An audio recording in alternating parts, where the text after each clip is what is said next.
Warumi sura ya 8 mstari wa 14, maandiko yanasema wote wanaoongozwa na Roho wa Mungu hao ndio wana wa Mungu.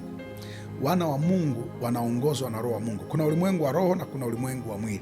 Huu ulimwengu wa mwili ni matokeo ya ulimwengu wa roho. Chenye nguvu zaidi hapa sio ulimwengu wa mwili. Kile ambacho kina nguvu zaidi katika maisha yetu ni ule ulimwengu wa roho. Ndio maana maandiko yanasema enendeni katika roho. Maandiko yanasema wanaoongozwa na Roho hao ndio wana wa Mungu. Sasa shida inakuja kwamba unakuwa mwana wa Mungu, lakini unataka uenende kimwili, ufanye mambo kimwili, kila kitu ukifanye kwa jinsi ya kimwili.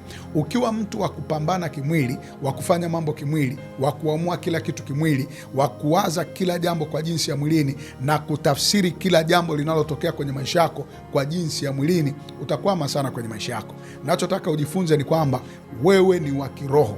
Wewe ni mwana wa Mungu. Kama wewe ni mwana wa Mungu, wewe ni wa kiroho. Kama wewe ni wa kiroho, manake wewe una operate zaidi kwenye ulimwengu wa kiroho, pamoja na kwamba upo kwenye ulimwengu wa mwili.